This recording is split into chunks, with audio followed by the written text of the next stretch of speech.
வணக்கம் வணக்கம் எனது ஜோதிட பிரியர்களே, வாடிக்கையாளர்களே, நண்பர்களே மற்றும் மாணவர்களே, பார்த்தீங்களா, காலையில் ஒரு வீடியோ எனக்கு அனுப்பியிருந்தார் சத்திரியன். காலையில் ஒரு எசகு பெசகாக பார்த்தேன். அப்புறமேல் பார்த்தா சனிப்பெயர்ச்சியே கிடையாது அப்படின்னு சொல்லி ஒரு வீடியோ அனுப்புனாங்க. யாருன்னு கேட்டிங்கன்னா, ஹரிகேசன் நல்லூர் வெங்கட்ராமன்னு ஒரு ஜோசியரம். அவர் பேசிக்கிட்டு இருந்ததை பார்த்தேன். சனிப்பெயர்ச்சியே கிடையாதுங்க. ஏன்னா திருநள்ளாறு சனீஸ்வரன் கோயிலில் இந்த மார்ச் 29 இந்த 2025 மார்ச் 29 குல விழா கொண்டாட மாட்டாங்க. சனிப்பெயர்ச்சி விழா அடுத்த வருஷம்தான் மார்ச் அல்லது ஏப்ரலில் கொண்டாடுவாங்கன்னு அவராக சொன்னார். சந்தோஷமாக இருந்துச்சு. சனி பெயர்ச்சி உண்மை. சனி பெயர்ச்சிக்கு சொல்லக்கூடிய 12 ராசி பலன்கள் உண்மை அல்ல. அதனுடைய விதிகளின்படி யாருமே சொல்கிறது கிடையாது. அது மாதிரியான ஜோதிடம் படிச்சிருந்தா தானே தெரியும், அறிஞ்சிருக்கணும்ல. மூல நூல்கள் வாசிப்பு வேணும். ஏன் வேணான்னு சொல்கிறாரு பேராசிரியர். அவருக்கு என்ன, அந்த மெட்ராஸில் இருக்க டிவி சேனலெல்லாம் அவரை கூப்பிட்டு ராசி பலன் சொல்லாதா? இல்லை அவரை விட விவரமாக சொல்கிறதுக்கு தான் இங்கே யார் இருக்காங்களா அப்படின்னு அவங்களுக்கே தெரியும். எல்லாருக்குமே தெரியும் நம்மளை பற்றி. நான் அந்த காலையில் எந்திரிச்சு பொய் சொல்லி அந்த பணத்தை சம்பாரித்து அதை கொண்டு போய் எங்கே போய் போட? பொய் சொல்கிறதுனால என் மாணவர்கள் பூரா கெட்டுருவாங்களே. எங்கள் மாணவர்கள் என்னை எந்த வகையிலையுமே ஒரு பெருமையாக சொல்கிறதுக்கெல்லாம் இருக்காங்க. ஒரு 4-5 பேர் இருக்காங்க. பாவம், பொய் சொல்லிட்டு சம்பாரிச்சிக்கிட்டு இருக்கவனுக்கு நான் எதிரி தானே. ஆனால் உண்மையை சொல்லி கொண்டிருக்கக்கூடிய மாணவர்கள் எக்கச்சக்கமாக இருக்காங்க. எனக்கெல்லாம் ஜோதிடம் தெரியாதுன்னு சொல்கிறவனே நிறைய மாணவர் இருப்பான்.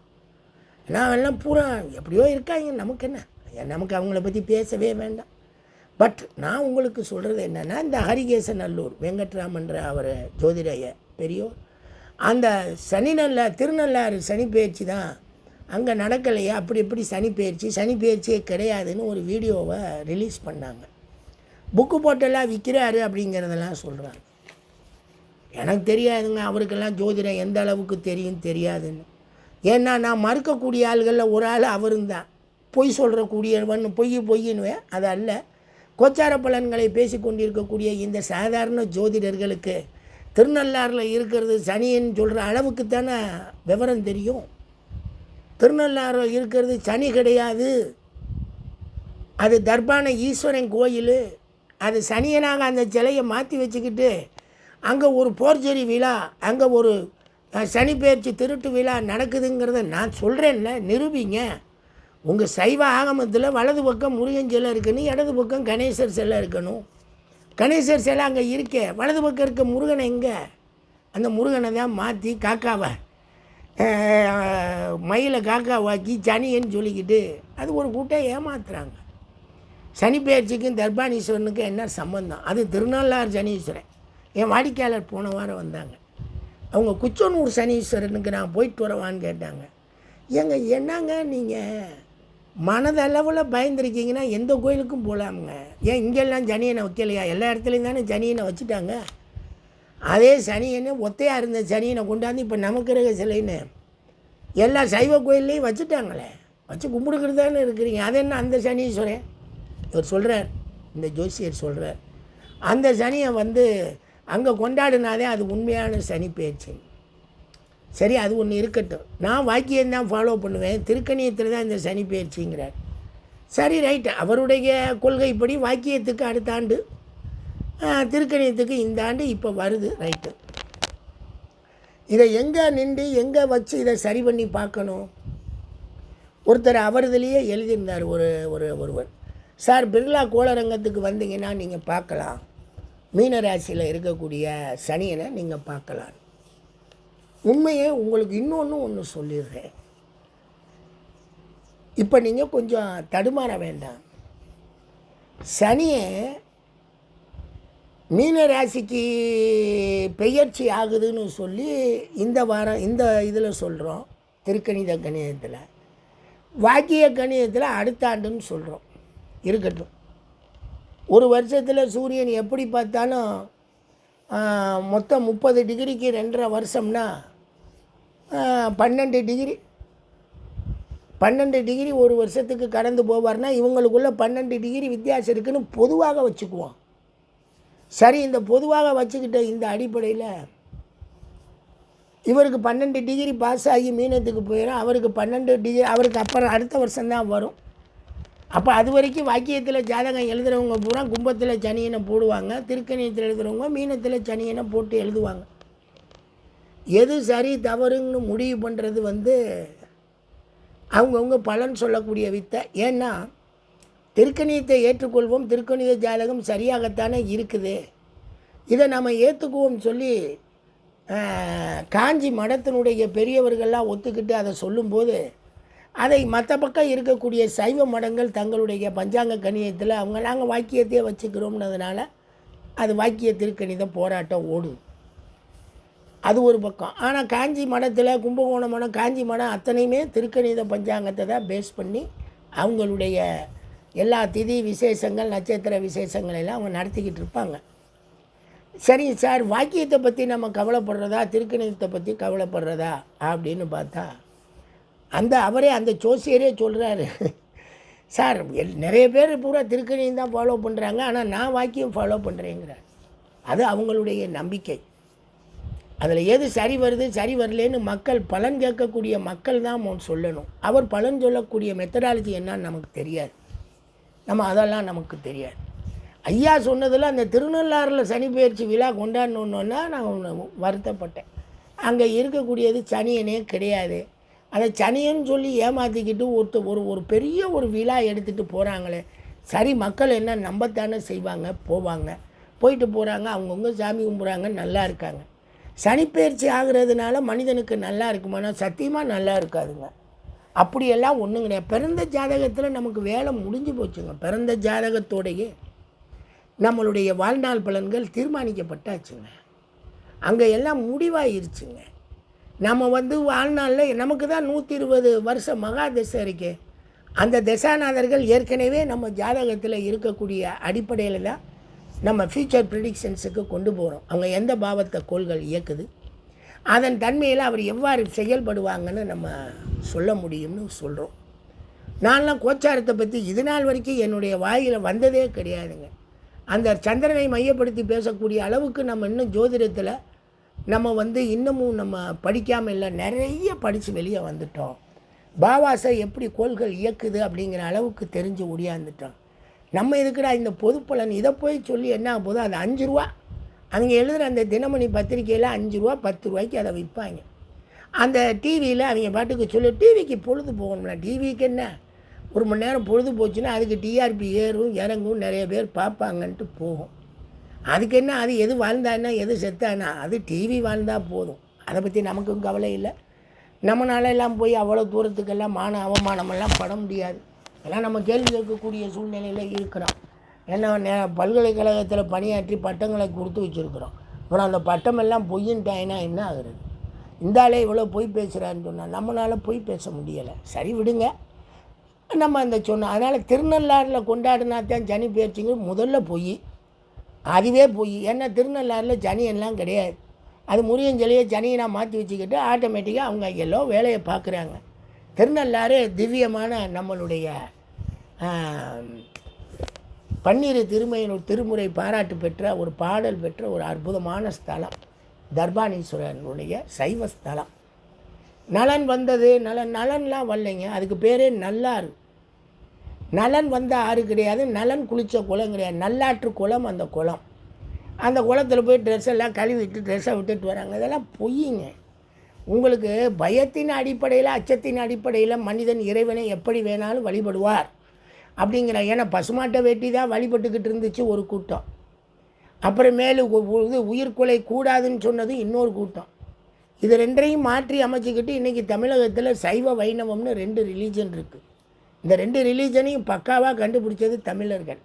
உலகத்தில் ரிலீஜனுங்களை ஒரு 10-12 ரிலீஜன் ரொம்ப பவர்ஃபுல்லாக இருக்குன்னா அதில் சைவங்க தமிழன் கண்டுபிடிச்சது சைவமும் வைணவமும். சீக்கியர்கள் கண்டுபிடிச்சது சீக்கிய ரிலீஜன்.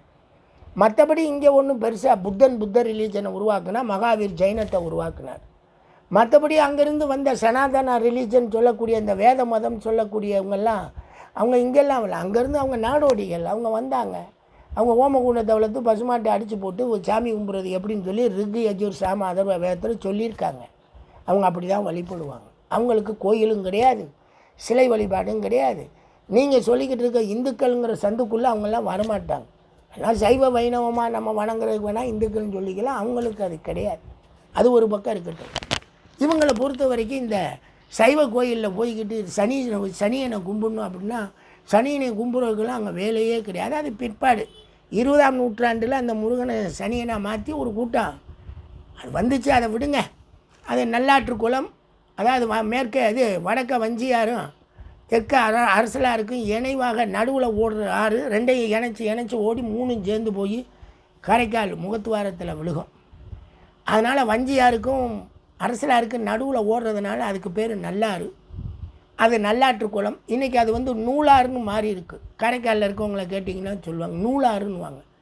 ஏன்னு கேட்டிங்கன்னா ஃப்ரெஞ்சு ஆட்சியில் நல்லாறுங்கிற பேரை அவங்க எழுத தெரியாமல் நூலாறுன்னு போட்டால் அது நூலாறுன்னு மாறி இருக்கே தவிர பழைய கெசடு ஏன் பன்னீர் திருமுறை ஏன் தமிழ் வாழ்வியல் கலை நிறைய இதில் களஞ்சியலில் பாருங்கள் அதுக்கு பேர் நல்லாறுன்னு தான் இருக்கும்.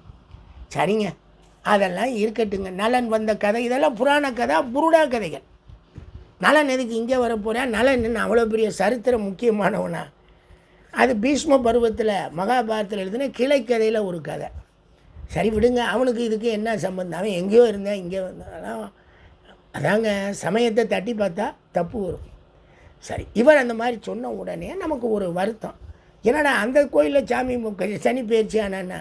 சனி பயிற்சிக்கு கோயிலுக்கும் சம்மந்தம் இல்லை, ஆன்மீகத்துக்கும் ஜோதிடத்துக்கும் 1% கூட சம்மந்தம் இல்லை.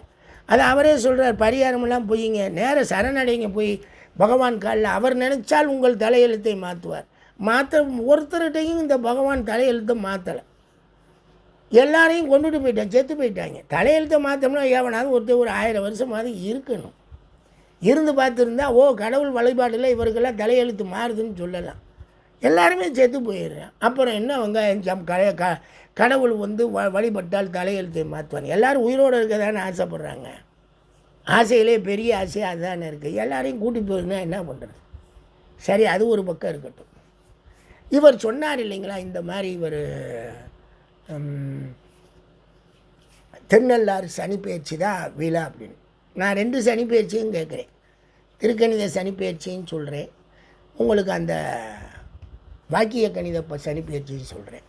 யாராவது சனியனுடைய கோள் இருக்கிற இடம் உங்களுக்கு நல்லா தெரியும். கும்ப ராசி மண்டலத்தை பார்த்தீங்கனாலும் தெரியும், மீன ராசி மண்டலத்தை பார்த்தீங்கனாலும் தெரியும்.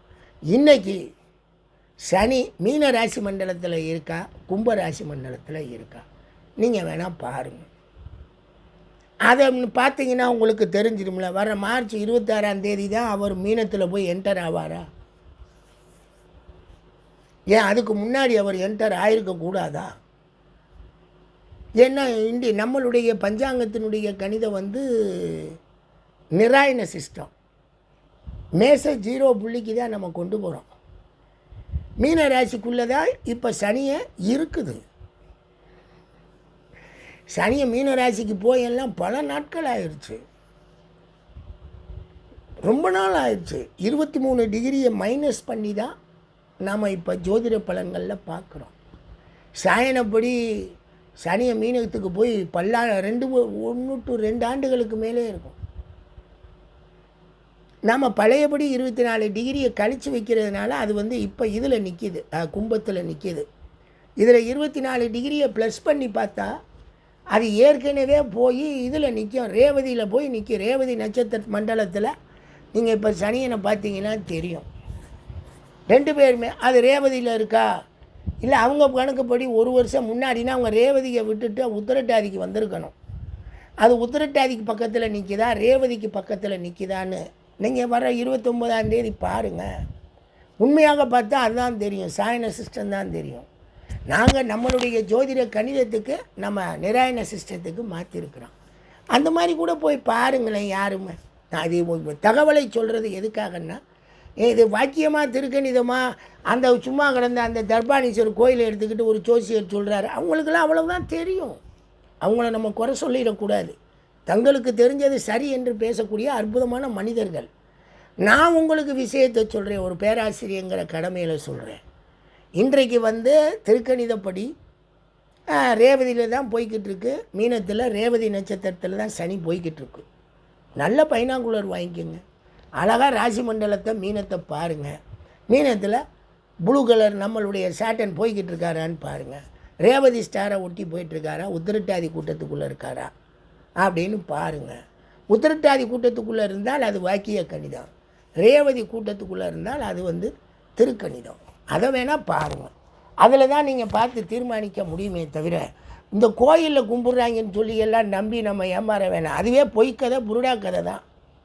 நலன் வந்தான் போனான், நலன் குளித்து களி தீண்டிய படலம் நீங்கியது. டேங்கப்பா, அதுவே பொய்க்கதை, அதுவே புராண கதை. எது நல கதையே புராண கதை, நடந்ததெல்லாம் கிடையாது. அதில் ஒரு புருடா இது. எப்படியெல்லாம் நம்மளை கடவுளை நம்ம நம்பக்கூடிய மனிதர்கள்.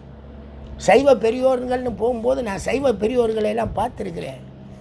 எங்கள் சான்சலரே சைவ பெரியோர் தான், பெரிய மனிதர்கள் தான். எங்கள் கற்பக யூனிவர்சிட்டி சான்சலர்லாம் சைவத்துக்காக நிறைய தொண்டாற்றக்கூடிய மனிதர்கள். நாங்கள் இவங்களெல்லாம் நிறைய பார்க்குறோம். அப்படியே அவங்க கடவுள்லாம் கடவுள் தாங்க, அப்படி தாங்க அப்படின்ட்டு போகக்கூடிய ஒரு நல்ல மாமனிதர்கள். அவங்க கும்பிட்ற அந்த சாமிகளை போய்கிட்டு அங்கே கும்பிட்டா சரியாயிரும்னா கும்பிடணும். அவங்களே என்னை கேட்டிருக்காங்க, என்ன சார் இந்த வேதங்களை படித்தா ஒரே வெட்டும் குத்தும் கொலையுமா இருக்குது, பட் நம்ம சைவத்தில் அது இல்லைன்னா அதை மறுத்து தாங்க இது வந்தது. அதை மறுத்து சமணம் வந்தது, சமணத்தை மறுத்து சைவம்னு ஒன்று உருவாக்கணும் தமிழகத்தில்னு சொன்னேன். இருக்கட்டும், நான் உங்களுக்கு சொல்கிறது என்னென்னா, நீங்கள் வாக்கியமாக திருக்கிறதா எது சரின்னு பார்க்காத, கோலை வச்சு தானே பலன் சொல்கிறீங்க. கோல் வானத்தில் தானே நிற்கிது. சனியை ராகு கேதியா காமிக்க சொல்கிறோம், சனியனை தானே பார்க்க சொல்கிறோம். சனியனை பாருங்கள், ரேவதியில் இருக்கா உத்திரட்டாதியில் இருக்காரு. 6 டிகிரி கம்மி பண்ணிக்கோங்க. 24 டிகிரியில் 6 டிகிரியை கம்மி பண்ணிக்கோங்க. பாருங்கள் அவர் எங்கே இருக்கான்னு பாருங்கள். ரேவதியில் இருக்காரா உத்திரட்டாதியில் இருக்கா? உத்திரட்டாதினா 12 டிகிரி, 6 12 18 டிகிரியை நம்ம கம்மி பண்ணால் உத்திரட்டாதியில் தான் நிற்பார். சனி உத்திரட்டாதி பகுதிக்குள்ளே நின்றாருன்னா வாக்கியம். சனி இந்த ரேவதி பகுதிக்குள்ளே இருந்தால் திருக்கணி தான். அவ்வளவுதான்.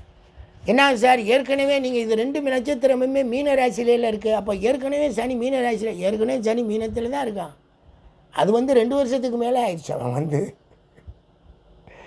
என்ன அது இப்போல்லாம் வரும். இது நம்மளுடைய நிராயண கணிதப்படி வருது. சனி நிராயண கணிதப்படி மீன ராசிக்குள்ளே அது என்டர் ஆகுதுன்னு சொல்கிறோம். அவ்வளவுதான். அதை நீங்கள் அந்த கணக்கில் தான் பார்க்க முடியும், ரேவதியா அல்லது உத்திரட்டாதியான்னு. வேறு எந்த கணக்குலையும் பார்க்க முடியாது. தயவுசெய்து அதை கோச்சுக்கிறாதீங்க. இதுதான் அயனாம்சம். நீங்கள் டேபிளில் வச்சுருக்கிறப்ப குளோப் சாஞ்சு வைப்பீங்க, பூமி சாஞ்சு சுற்றுற மாதிரி இருக்கும் இல்லையா, அதுக்கு பேர் தான் நிராயண சிஸ்டம்னு பேருங்க. சாயன சிஸ்டம் ஒரிஜினல். அதை தூக்கி பழையபடி நம்ம நிப்பாட்டுவோம். அது அந்த குளோப்பு சாஞ்சி சுற்றுறது இருக்கு இல்லையா, அது நம்மளுடைய சூரிய சித்தாந்தம். சூரியனுடைய அந்த சுற்றுப்பாதைகள் மேசப்புள்ளியிலேருந்து விலகி 24 டிகிரி நிற்கிது. அதை சொல்கிறது தான் அது, மறந்துடாதீங்க. எனவே இவர் சொல்கிறது அப்போ பயிற்சி இப்போ பயிற்சி எல்லாம் கிடையாது. 2க்குமே பொதுவாகவே சனி மீனத்துக்கு 2 வருஷத்துக்கு மேலே ஆயிடுச்சு. இது வாக்கியமாக திருக்கணியமானு நீங்கள் பாருங்கள். 1 வருஷம் டிஃப்ரெண்ட் இருக்குல்ல, 12 டிகிரி வித்தியாசம் பாருங்கள். அவன் உத்திரட்டாதியில் இருக்கானா, அவன் ரேவதியில் இருக்கானான்னு பார்த்துட்டு எது சரி எது தவறுன்னு சொல்லிட்டு போங்க சார். பாவம் அவர் பாட்டுக்கு கோயிலை சொல்கிறார். கோயிலுக்கும் ஜோதிடத்துக்கும் என்ன சம்பந்தம்? கோயில் அங்கனக்குள்ளே இருக்கக்கூடிய சாமி, அது நம்ம வணங்குற சாமி. ஜோதிடம் கணக்கு, வானவியல் கணக்கு, வானச்சாத்திரம். ஆனால் வானவியல் வானச்சாத்திரத்தில் நீங்கள் பார்த்துக்கோங்க ப்ளீஸ். கோயிலில் கொண்டு போய் விட, கோயிலில் கும்பிட்டாத்தான் கும்பாபிஷேகம்லாம் சொல்லாதீங்க. அது கோயிலுக்கு கும்பாபிஷேகம், ஜோதிடத்துக்கு அல்ல. ஜோதிடத்துக்கும் கோயிலுக்கும் ஒரு துளி இல்லை.